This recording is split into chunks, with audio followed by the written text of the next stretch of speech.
भगवद्गीतेची सुरुवात संजयच्या नावाने होते. पण हा संजय नेमका कोण होता आणि त्याने कुरुक्षेत्रात काय पाहिलं समजून घ्या. महाभारतातील संजय हा फक्त एक दूत किंवा दरबारी नव्हता. तो राजा धृतराष्ट्र यांचा विश्वासू सल्लागार आणि सारथी होता. ऋषी व्यास यांनी त्याला दिव्य दृष्टी दिली होती, ज्यामुळे कुरुक्षेत्रावर काय घडत आहे ते तो तिथे नसतानाही पाहू शकत होता. त्यामुळे अंध असलेल्या धृतराष्ट्राला युद्धाची प्रत्येक घटना संजयच सांगत होता. कारण सोपं होतं. राजा अंध होता, पण राज्य त्याचंच होतं. युद्ध त्याच्या मुलांसाठी होत होतं.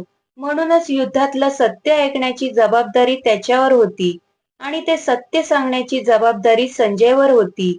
पण संजयने फक्त बाण, रथ आणि पराक्रम पाहिले नाहीत, तर त्याने मनुष्याच्या स्वभावाचा संपूर्ण अंधार आणि उजेड दोन्ही पाहिले. त्याने अनेकांचे कट पाहिले, कारस्थानं पाहिली आणि नीतीच्या नावाखाली रचलेली रणनीती पाहिली. कुरुक्षेत्रावर फक्त युद्ध चालले नव्हते, तिथे बुद्धी, अहंकार, सूड आणि कर्तव्यांचे खेळ चालू होते. संजयने धर्मही पाहिला आणि अधर्मही पाहिला.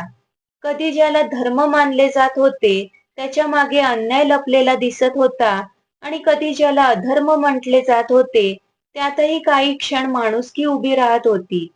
त्याने पाहिलं की कधी अन्याय करणारा माणूसही धर्माची भाषा बोलतो आणि कधी धर्मासाठी उभा असलेला माणूसही परिस्थितीसमोर अन्यायाची पायरी चढतो.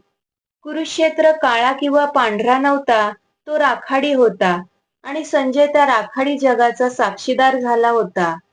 त्याने श्रीकृष्णांना पाहिलं, रणांगणावर शांत उभे असलेले, पण अनेक निर्णयांच्या मागे उभे असलेले. अनेकांना जे दैवी मार्गदर्शन वाटत होतं, त्यात कधी कधी कठोर रणनीती लपलेली होती.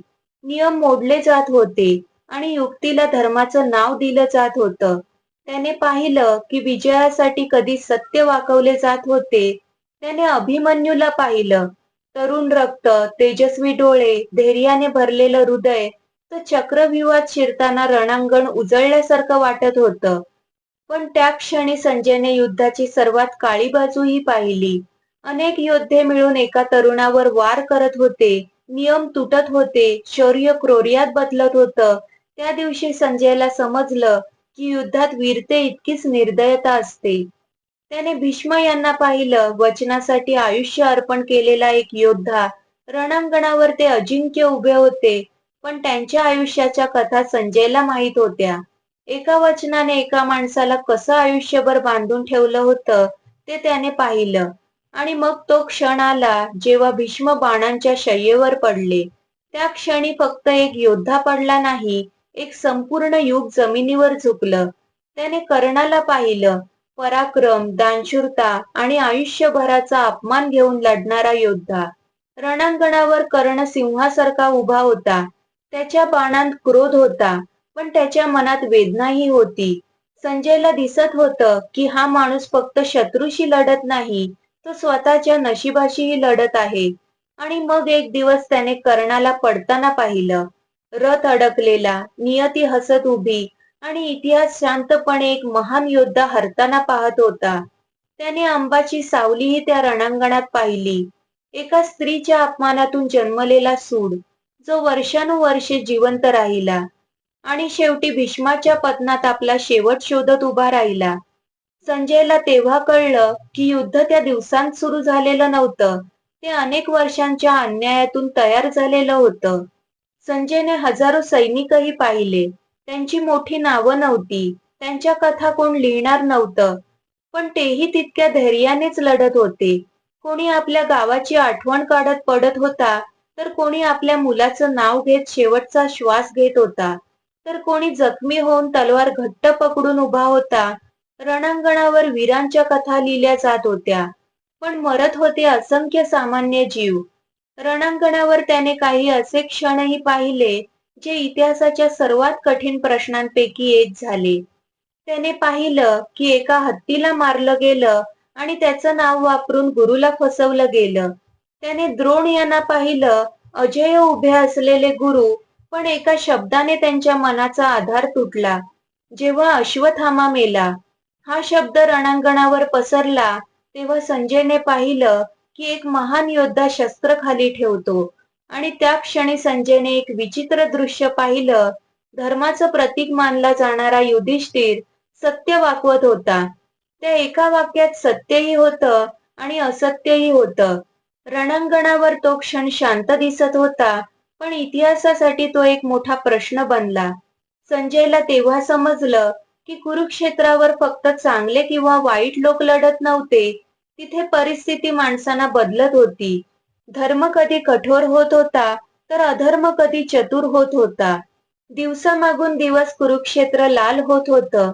धूळ रक्तात मिसळत होती. रथ तुटत होते. ध्वज खाली पडत होते. शस्त्रांचे आवाज हळूहळू थकलेले वाटू लागले. संजय पाहत होता की वीरता, क्रोध, सूड, अहंकार आणि कर्तव्य एकाच रणांगणावर उभे आहेत. आणि मग एक दिवस सगळं थांबलं.